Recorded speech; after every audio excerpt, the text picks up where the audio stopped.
I think if I hear you call me Becky one more time, six-pack, I'm gonna pop your tops. All six of them. Who are you?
Hey, this is Matt once again. Welcome back to another review. This is another paid request, this time from Chaz. Thank you so much for that.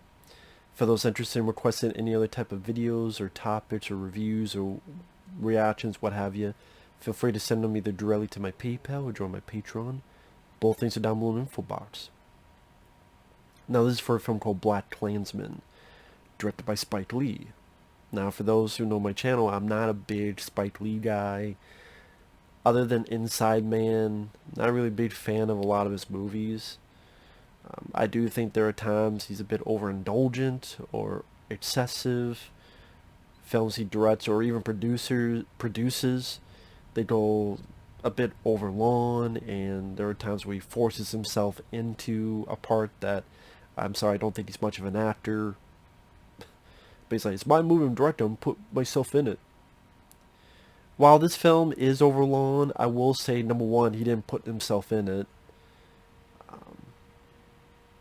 Because when you do that, when it's a more serious movie, it just, I don't know, takes me a bit out of it. But what made the film work is the lead performances, in particular, John David Washington, who's Denzel Washington's son. He starred in that film, Tenet. And Adam Driver, yes, Kylo Ren himself, but unlike that movie, here he actually does a solid acting job. I've heard from others that there's other movies he's actually a pretty good actor, just not in those Star Wars films. So there you go. And the idea, based on a true story, is an interesting idea that carries it through, where John David Washington became a cop at the Colorado Springs Police Department. He's looking through the paper one day and he sees that nearby there's the KKK. And so he decides to give them a call and pretend to be white on the phone. He accidentally gives his real name, so he's like, oh shit. So he gets another cop, Adam Driver, to pretend to be him, and so John David Washington will be the voice on the phone, while Adam Driver will be the guy to meet these people in person and investigate the KKK.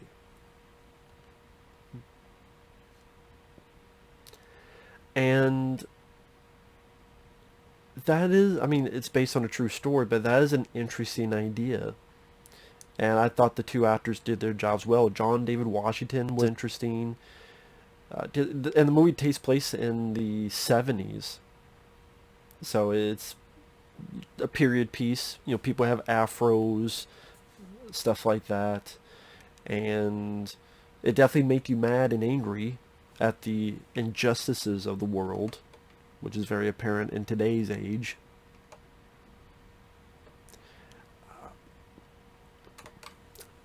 And John David Washington, he's fairly serious in the role, but there are moments of levity, like when he gets something he'll do like these little kung fu moves just to, like, yeah. I did just to bring some levity to it. It's not like Busta Rhymes and Halloween Resurrection. You know, it's not that kind of stuff. There are times with the Spike Lee, he does these visual tricks.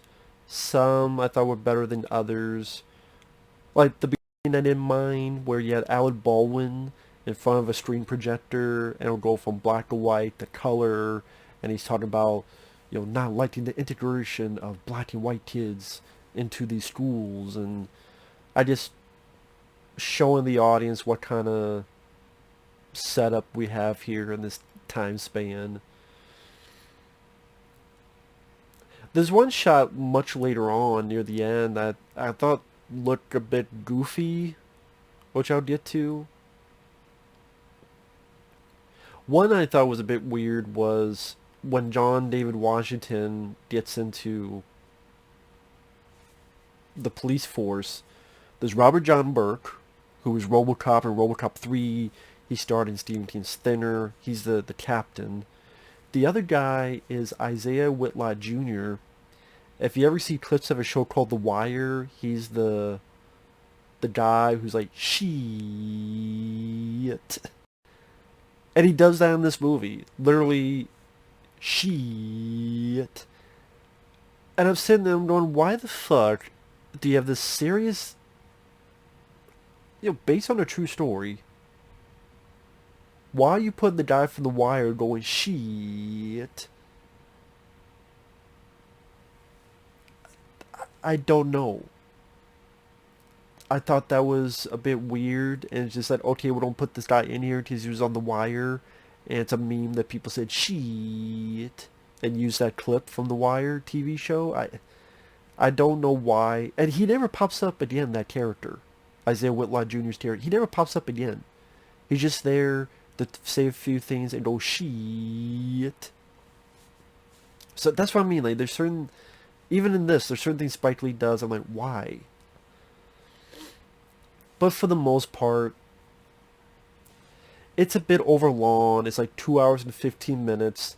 I'm sorry, I did not give a shit about his relationship with the civil rights lady. I get it.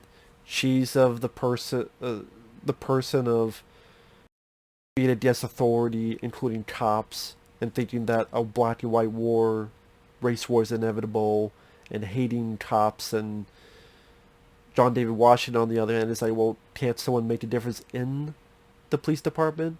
No. They're all racist. I was fine with the film when it's solely concentrated on the investigation. He pretended to be white on the phone. There are times where he's talking to these racist guys, including Topher Grace, who plays David Dukes, a big-time racist and politician. And John David Washington's pretending to be white, and the other cops are laughing. It's like, shut up. Hello there? Shut up. You know, again, those scenes were fun. Like I said, that's the type of levity that works, and perhaps did really happen. But I doubt when the character got into the police force, you had someone go, shit.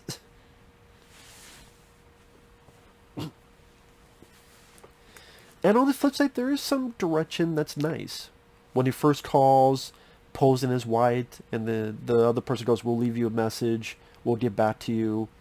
He puts down the phone, and Spike Lee concentrates on the phone. And we as the audience just wait for it, lingers, boom, gets a call. And now our story's really fully going forward.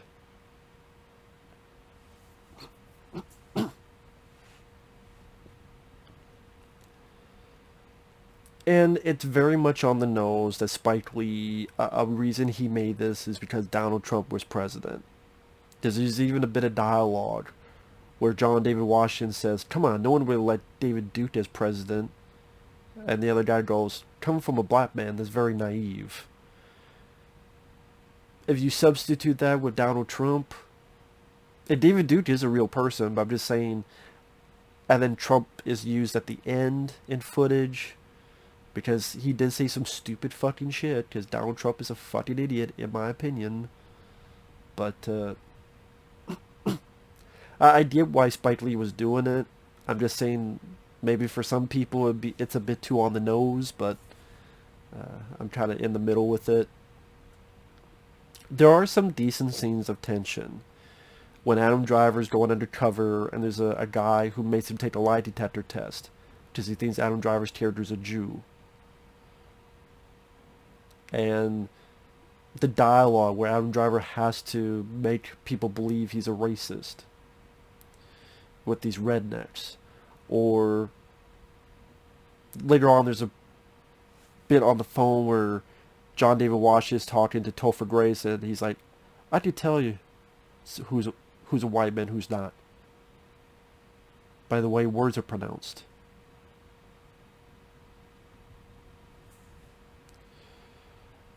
And you think, oh, did he find out about him?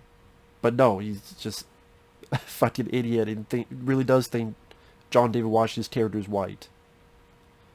And then he asks, well, what do you mean by pronouncing things? And so Topher Grace says something really stupid, and a cop behind John David just does a spit take. And John David's like, shut the fuck up. See, that's levity that works. As well as tense scenes, because the further investigation, there may be something of a bombing, and what's going to happen with that. Also, if some of this stuff, if it did happen in real life, it makes me go, what the fuck? Like, there's a point where they want John David to be a bodyguard for Topher Grace's character. And even Adam Driver goes, well, that doesn't make any sense. If he recognizes his voice, it's up. Oh, we have no other cops for this. I'm like, really? You have no other cops except the one guy who's been talking to them on the phone, pretend to be someone else? Okay. But it does put full front to the audience, the KKK, the fact that they watch Birth of a Nation, which sadly is the film that kind of launched the dawn of motion pictures. And it's a piece of shit film where the KKK grabbing black people, but it's white people in blackface. Fuck that movie. And fuck the KKK. That's one of the dumbest things Donald Trump ever did, was to give any legitimacy to the KKK. It's fucking stupid, it's fucking dumb, and that's, I don't agree with one bit. I'm going to be controversial. I'm sorry. If someone's in the KKK, I don't look at you as a human being. I don't. I think you're a piece of trash. I think you're a worthless piece of shit. And I want you to leave my planet Earth. Stop wasting my air. Oh, no, I'm sorry. If someone's a KKK, putting fucking crosses, burning, and wants to go that route because someone's difference of color, to me, they're a waste of space. And I know that's harsh, but if they can be harsh to people who are black, I'd be harsh to them redneck. Well, not even redneck. Not all of them are redneck. That's not fair. I'm redneck, and I'm not that. To those pieces of shit. And, you know, there's not a lot of movies done about the KKK. And it's definitely a movie that, you know, give the audience, and sadly, people like this still do exist. And you could put your head in the sand and say they don't, but they do. And this is a story to tell it with. And it's not just completely 100% dour. Like I said, there are moments of levity. Like when John David Washington is the bodyguard for Topher Grace. He's like, can I do a picture with you? And the last minute he puts his arms on their shoulders just to piss them off. Wow, this picture's great. Thanks, man.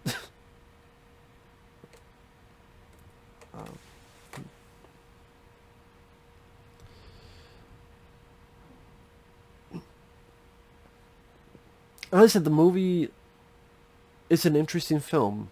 because of the story, because of the two performances by John David Washington and Adam Driver, because of the, how do I put it? In a way, I mean, showcasing the bullshit of the KKK and the horseshit that they still have and how they talk. Because I 100% believe that the way they talk in movies is how they talk in real life, and it gets you angry. It's supposed to get you angry. It's supposed to get you upset.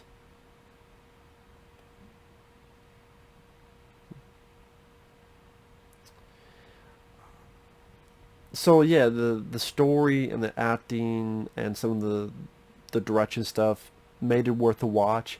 Like I said, it's a bit overlong. It's 2 hours and 15 minutes. Again, the whole thing with the lady who all cops are racist stuff. I didn't really care about that. I know it's based on a true story. I get it, but I didn't care about her. I didn't care to see that. I wasn't interested in that. I would rather just prefer more just on the investigation.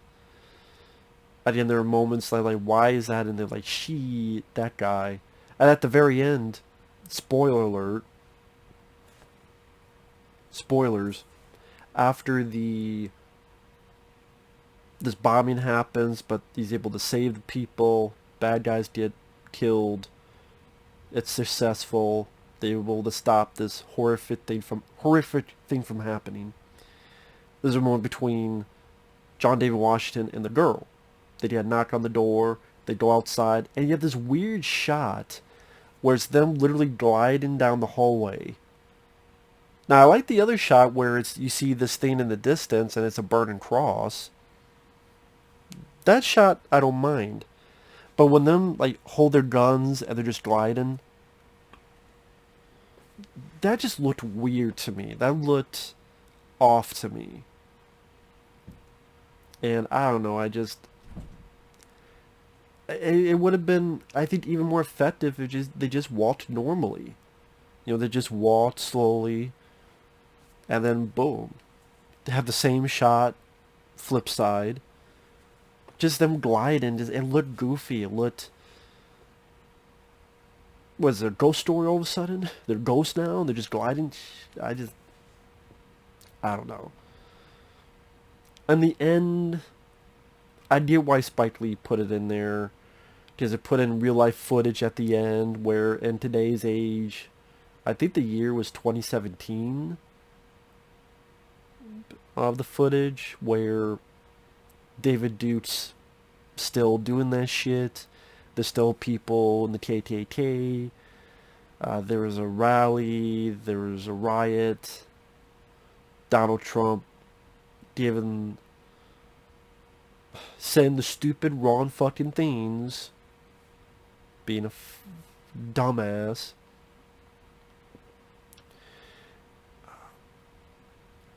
Then a rally where someone drove in with a car. This is real life footage, and sadly, a lady got killed. A white lady, actually.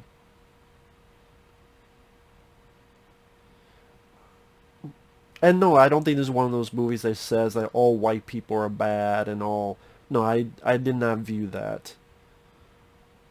Because even at the very end, for people who say that, at the very end, he gives a moment to the lady who died in that rally, who happened to be white. I think it says like rest in power instead of rest in peace.